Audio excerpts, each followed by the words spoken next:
अस्सलाम वालेकुम रहमतुल्लाहि व बरकातुहू। ऑल इंडिया उलमा बोर्ड मौलवी उस्मान रहमान शेख महाराष्ट्र सदर।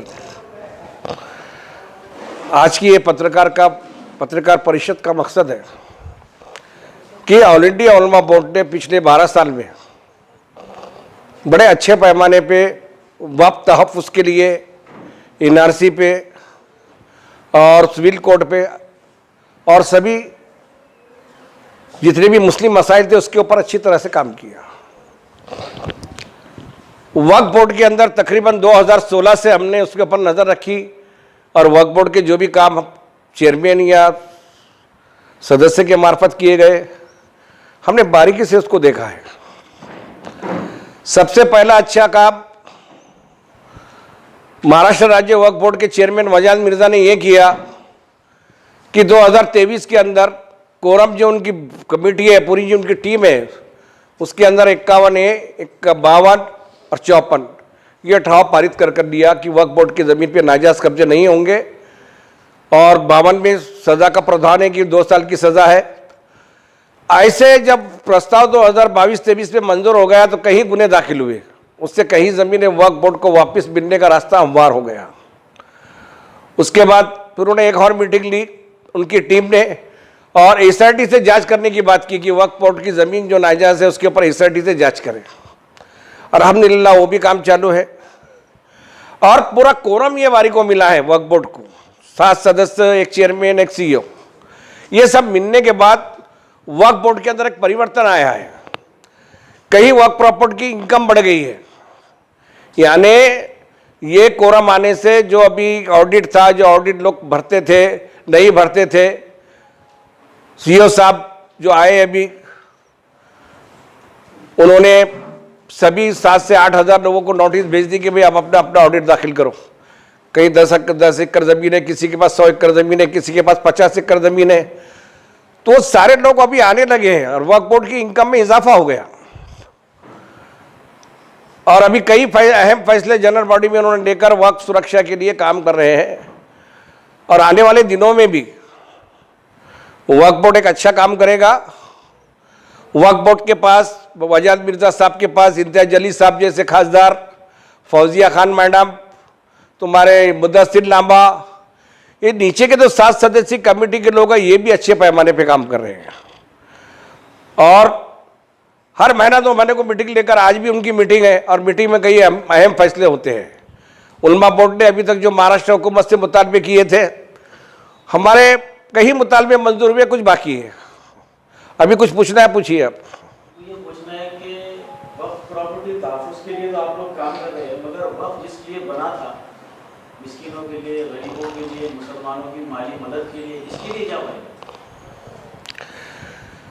नहीं, बात ऐसी है कि वक्फ का जो अभी हालात बन रहे हैं उसमें ऐसे हालात आने वाले हैं कि गरीब, यतीम और मिस्किनों की भी मदद होंगी, लेकिन उसके लिए वक्फ बोर्ड की जो कमेटी है वो काम कर रही है वजाद मिर्ज़ा साहब की और बहुत जल्दी उसके ऊपर भी फैसला होने वाला है। क्योंकि अभी वक्फ बोर्ड पहले जैसा नहीं रहा, अभी 60 लोगों की भर्ती के लिए उन्होंने काम किया है और जैसी जैसी इनकम बढ़ेगी वैसी वैसी उसके ऊपर जब पैसा आएगा जब भी तो आप नियोजन कोई तो कुछ ना करेंगे ना। हमने तो सुना कि हज़ारों करोड़ रुपए के पास जमा है, हज़ारों करोड़ रुपए उनके पास जमा है, ऐसा सुने। देखिए, बात ऐसी है कि सारी चीज़ें एकदम नहीं होती है। अभी जब 2002 में विलासराव देशमुख ने ठराव पारित लेकर चैरिटी में जितने मस्जिद, कब्रस्तान, दरगाह थी वो वक्फ बोर्ड के अंदर आ गई और आज 36 जिलों के अंदर वक्फ बोर्ड काम कर रहा है। पहले मराठवाड़ा वक्फ बोर्ड था, अभी बहुत जल्दी वक्फ बोर्ड में नया परिवर्तन आएगा। ऐसा चेयरमैन साहब ने जो काम किया उसमें शादी खाने बन रहे हैं और शादी खाने बन के वहाँ बहुत सारे काम हो रहे हैं। आज उसकी जगह जो है ये भी वक्फ बोर्ड की आपके सामने मिसाल है। अगर वक्फ बोर्ड ने काम नहीं किया होता तो इतना बड़ा हज हौज बना होता क्या? अभी आपने कहा है इनकम बढ़ गई, अभी कहा है आपने क्या इनकम बढ़ गई, उत्पन्न बढ़ गया है वक्फ बोर्ड का, बढ़ गया ना, भी पूरा हो गया, तो कुछ आंकड़ेवारी है क्या आपके पास कितना इनकम बढ़ा? नहीं, आंकड़ेवारी कैसा है, वक्फ बोर्ड नहीं है। हम खाली एक अंदाजे से ये बता रहे हैं कि 36 जिलों के जो ऑडिट पहले नहीं आते थे, पहले औरंगाबाद, मराठवाड़ा की हद तक आते थे, 36 जिलों से मस्जिद, कब्रस्तान के ऑडिट आने लगे हैं और उसका कोई ऐसा एग्जैक्टली हमने अभी उसका पूरा हिसाब हमारे पास नहीं है। अंसारी साहब ने प्रेस लेके बताया कि कुछ काम हो नहीं रहे हैं, एक CEO भी नहीं मिल रहा है वहाँ पर, इसके बारे में? नहीं देखिए, अभी बात ऐसी है, जो काम अच्छा कर रहे हैं उनको अच्छा बोलना चाहिए। अभी हम जो देख रहे हैं, मैं और जावेद सौदागर हमारे जनरल सेक्रेटरी है महाराष्ट्र के, सीईओ साहब जो अभी आए हुए हैं नए, क्या नाम है, तहसीलदार साहब, तहसीलदार साहब, तहसीलदार साहब जो आए हुए, ये जो आते हैं तो रात के 11-12 बजे तक बैठ रहे हैं और रात के 12 बजे 11 बजे पूरे एम्प्लॉइज काम कर रहे हैं।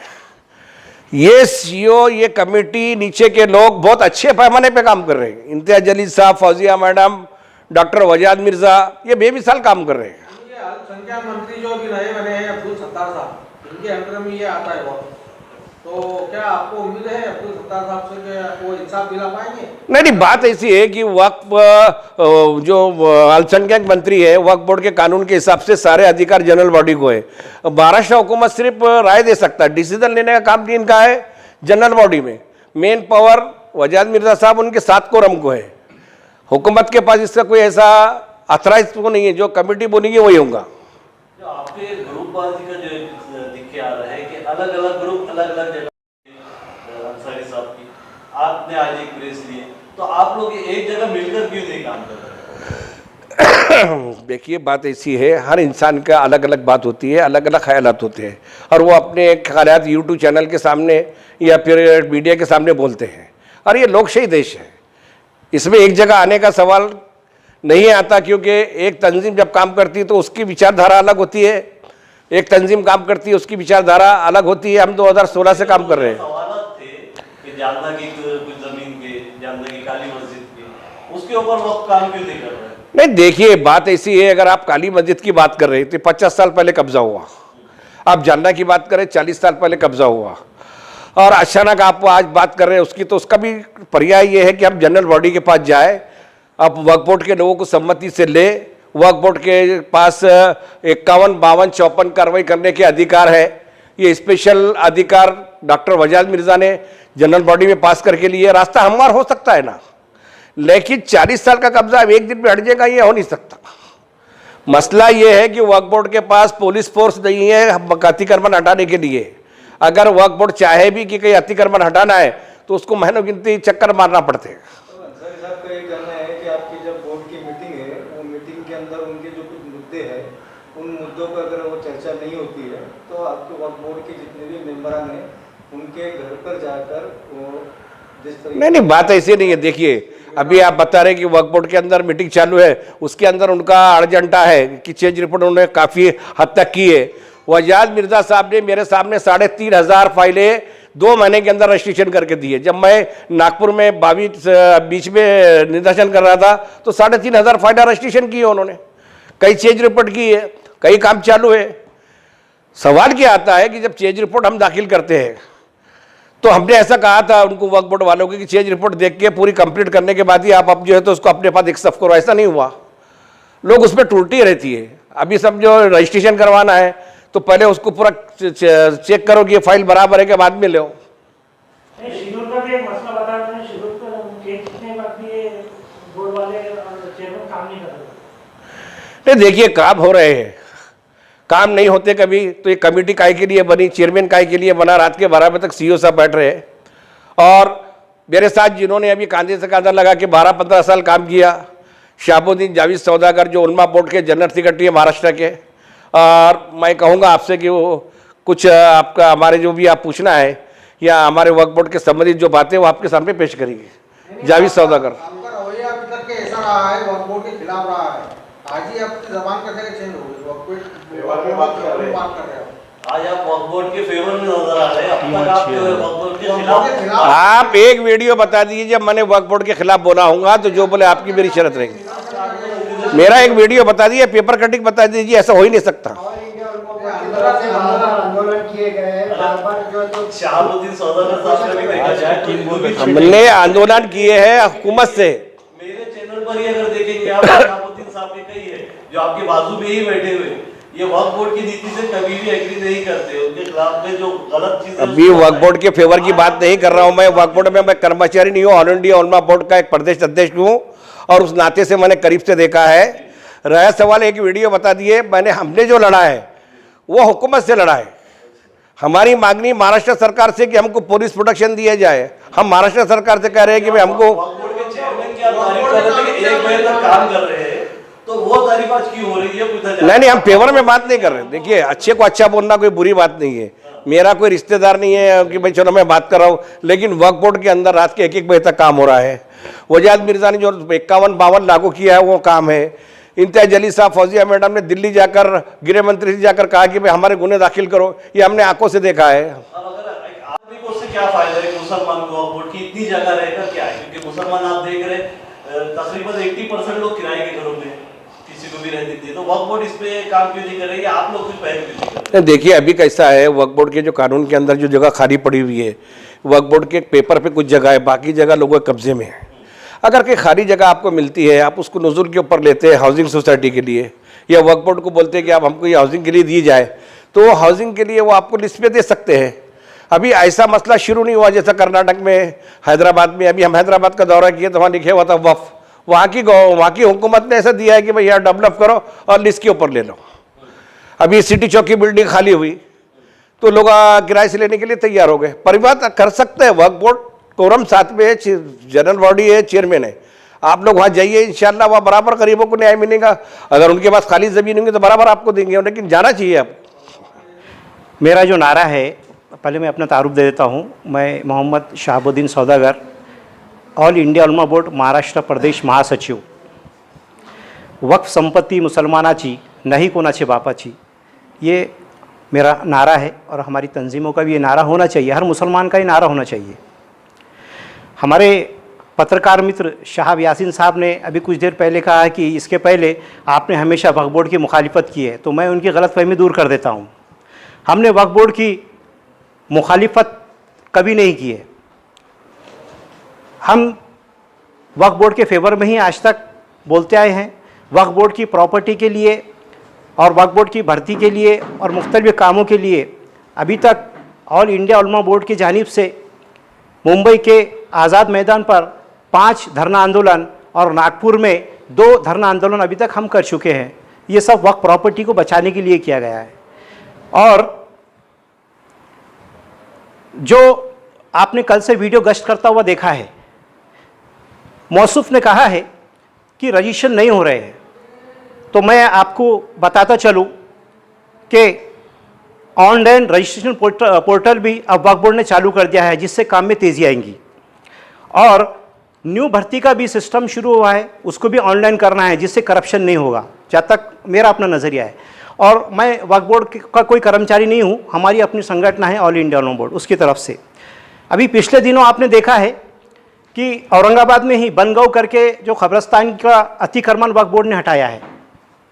जब से नए सीओ तहसीलदार साहब आए हैं और डिप्टी सीओ जुनेद सैयद आए हैं, तो ये जो लोग हैं ये एक्स्ट्रा टाइम लेकर आए हैं, यानी कि ये परमानेंट लोग नहीं हैं, एडिशनल चार्ज लेकर आए हुए हैं। आप पत्रकार बंधुओं के माध्यम से मैं हुकूमत महाराष्ट्र से मुतालबा करता हूं कि तहसीलदार साहब को और जुनेद सैयद साहब को अगर फुल टाइमर कर दिए, परमानेंट कर दिए इस वक्फ बोर्ड के लिए, तो बहुत सारे चेंजेस आएंगे। और जो हमारे भाई का एक सवाल था अवैध साहब का कि भाई मुसलमानों की जगह क्यों नहीं मिल रही है, तो इसमें मुसलमानों की भी अपनी कुछ कोताही गलती है, वो आपकी तरफ मैं तवज्जो दिलाना चाहता हूँ। जहाँ कहीं आपको वक्फ प्रॉपर्टी दिख रही है, पहले आप वो वक्फ प्रॉपर्टी पे ताबा मारिए और वक्फ बोर्ड से किराए पे लीजिए। हम क्या करते हैं, इंतज़ार करते हैं जब तक दूसरा बढ़ जाता है। दूसरा बोले तो मुसलमान की नहीं बात कर रहा हूँ, अदर कास्ट का बैठता है, फिर हम रोते ढूंढते, अरे उन्हें बढ़ जा रहा, उन्हें बढ़ जा रहा। अरे भाई तुम चांस दे रहे ना उसको बैठने का, मतलब कहीं भी कब्जा कर सकते हैं कि जगह पे वक्फ बोर्ड की जैसा आप रहनुमा बना के आप जगह पर बैठ जाइए। बहुत जिम्मेदारी से बात कर रहा हूँ मैं आपको। ये जो हमारी कौम की, पूरी कौम की गलती है, ये छोटे से बड़े, छोटे लीडर की और बड़े से बड़े लीडर की गलती है। वो ये चाहता है कि वक्फ बोर्ड ने आना मेरे घर पे और मेरे को बोलना फलाने साहब ये वक्फ बोर्ड की जगह है, आप इससे बैठिए और ये प्रमाण पत्र लीजिए। ऐसा नहीं होगा। कोई भी गवर्नमेंट डिपार्टमेंट आपके घर को नहीं आता तो वक्फ बोर्ड कैसा आएगा? आपको कागजी कार्रवाई करना पड़ेगी ना। और रही बात, लोग बोलते हैं वक्फ बोर्ड के अंदर बहुत चक्रा मारना पड़ता। और हर ऑफिसर आपको घुमाता, वक्फ बोर्ड के लोग खाली घुमाते नहीं, ये मैं बोलना चाहता हूँ। आज ये वक्फ बोर्ड की तारीफ हो रही है पत्रकार में, हमारा ये बताया कि आपने जो बताया अभी तक, कोई तारीफ नहीं हो रही है। आपने ये जो बताया अभी, तो आपने वो वक्फ की संपत्ति किस तरीके से लिया जाए ये बताया। मेरा सवाल वो नहीं था। हाँ बोलिए ना। सवाल ये था कि वक्फ इदारा बना किस लिए था, क्या उसके मकासद क्या थे?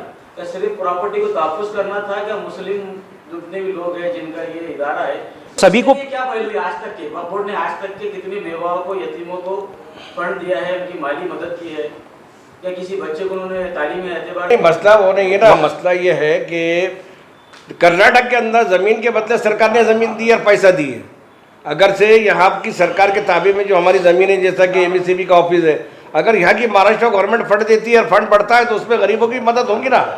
अभी तो एम्प्लॉयज़ भर्ती करने को पैसे नहीं थे, 15 साल 20 साल के बाद आज एम्प्लॉयज़ भर्ती हो रहे 60 लोग। तो उसके लिए हुकूमत जिम्मेदार है। कर्नाटक में जैसा हुआ, तेलंगाना में जो हुआ, महाराष्ट्र में होना चाहिए। महाराष्ट्र हुकूमत ने जो उनके ज़मीन में ताबे में ज़मीन होती नहीं चाहिए और पैसा देना चाहिए जब वक्फ बोर्ड बेवा यतीमों का काम करेगा। हमारा ये बोलना है कि उलमा बोर्ड कमेटी स्टार्ट से ही, मैंने आपको स्टार्ट ही में बताया कि उलमा बोर्ड जो है, ऑल इंडिया उलमा बोर्ड जो है, अभी तक 6 बार हमने जो है मुंबई के आज़ाद मैदान में धरना दिया है वक्फ प्रॉपर्टी को बचाने के लिए, और 2 बार नागपुर में दिया है। और जो हुकूमत के पास पैसा है, अब वो हुकूमत के पास काय का पैसा है? जब चैरिटी कमिश्नर में हमारी जब फाइलें हुआ करती थी तो 2002 में जब विलास राव जी ने इसको महाराष्ट्र वक्फ बोर्ड किया और ये हुक्म दिया था कि चैरिटी कमिश्नर में जितनी भी फाइलें हैं वो महाराष्ट्र वक्फ बोर्ड में लाओ, लेकिन उस टाइम पे जो 2% हुकूमत की तरफ रह जाता था उसमें से 1 करोड़ से आसपास वक्फ बोर्ड के आंदोलन करे बाद ये वक्फ बोर्ड को पैसा मिला। ये उलमा बोर्ड यही काम करते आ रहा है कि वक्फ बोर्ड का कहीं ना कहीं फ़ायदा हो जाए। आप मुझसे कर रहे हो ये सवाल, आप मेम्बरान से कीजिए, सीओ से कीजिए, डिप्टी सीओ से कीजिए कि भाई अवाम का फ़ायदा क्यों नहीं हो रहा। हम तो कोशिश बहुत कर रहे हैं कि वक्फ बोर्ड की जगह वक्फ बोर्ड को मिल जाए और वहाँ से फिर आपने लेना उनसे। कहीं ना कहीं आप मानते हैं कि वक्फ बोर्ड की खामियां हैं? बिल्कुल खामियां हैं, डंके की चोट पर वक्फ बोर्ड की खामियां हैं, लेकिन आपकी तवज्जो, आप पत्रकार भाइयों ने उनको उनकी तवज्जो दिलाना कि ये तुम्हारी गलतियां हो रही। वक्फ का पर्पज़ क्या है? आपके सवाल का जवाब दे देता हूं मैं आपको आखिरी में। वक्फ का पर्पज़ ये है कि हमारे पुरखों ने जो जायदाद छोड़ी, आने वाली नस्लों को ये चीज़ काम आए, हमारे कॉलेज बने, हमारे स्कूल बने, हमारे बच्चे साइंटिस्ट बने, इसके लिए वो पर्पज़ था। लेकिन जब हम ही आगे नहीं आ रहे, हम अपने मकसद के लिए लड़ रहे नहीं, अपने हक के लिए लड़ रहे नहीं, तो घर पे तुम्हारे कोई भी लाके देने वाला नहीं। आपको जाना पड़ेगा, आपको लड़ना पड़ेगा, आपको बोलना पड़ेगा, जब कोई आपका काम होगा। नहीं, हाउसिंग सोसाइटी का प्रपोजल आप दे सकते हैं। यानी आप जो बोले ना कि सीईओ और मेंबर आपको देने के लिए भी तैयार है, लेकिन आपको अगर उनके पास हाउसिंग सोसाइटी का प्रपोजल जाते हैं तो वक्फ बोर्ड ने जैसा अभी ज़मीन दी है हज है उसको, उस तरह वो हाउसिंग को भी दे सकती है। इसके बारे में खाली ज़मीन होना चाहिए।